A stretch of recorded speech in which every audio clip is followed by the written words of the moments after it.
खुळखुळा जास्त वाजवला म्हणून महसूल मंत्री बावनकुळे साहेबांनी त्यांच्या पत्नीमार्फत माझ्यावरती खोटा गुन्हा दाखल करून दाखवून दिलं की या महाराष्ट्रामध्ये फडणवीसांच्या राज्यामध्ये खोटे गुन्हे पण दाखल होऊ शकतात आणि सत्तेमध्ये असणारा माणूस पदाचा दुरुपयोग करून कसाही कायदा हाकू शकतो आणि हे याच्यावरून सिद्ध झालंय. माझ्यावर लावलेली कलम अतिशय गंभीर आहेत.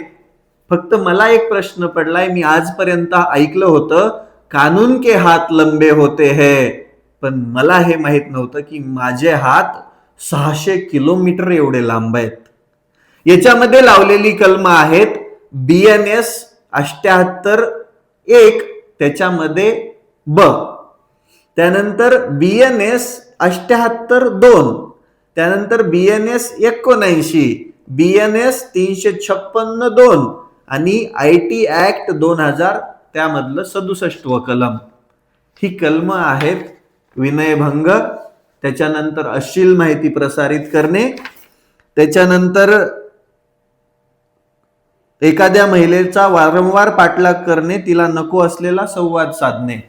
आता मला एक प्रश्न पडलाय, हे सौ ज्योती बावनकुळे यांच्या मार्फत हेमलता मनोज ठाकूर या दोन्हीही व्यक्तींना मी ओळखत नाही ना. मी यांचं कुठे नाव घेतलंय ना बावनकुळे साहेबांचं स्वतःचं कुठे नाव घेतलंय, कुठेच नाही. आम्ही फक्त प्रश्न विचारला होता तुमच्याकडे 1147 एकर जमीन आहे की नाही, पण त्यांनी आधी तर मानहानीची नोटीस पाठवली आणि त्याच्यानंतर हा खोटा गुन्हा दाखल केलाय.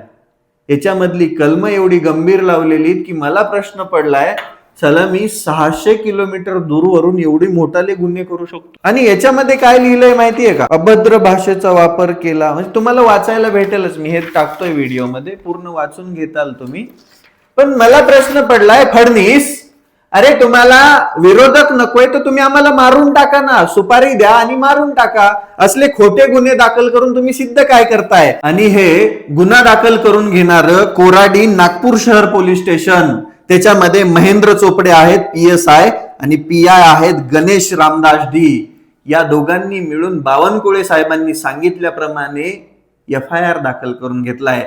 तुम्हाला कायद्याचा अभ्यास नाहीये का? फिर्यादीने जशी फिर्याद दिली त्या हिशोबाने कलम लावायला पाहिजेत, ही फिर्यादीने सांगितलेली कलम लावायला पाहिजेत.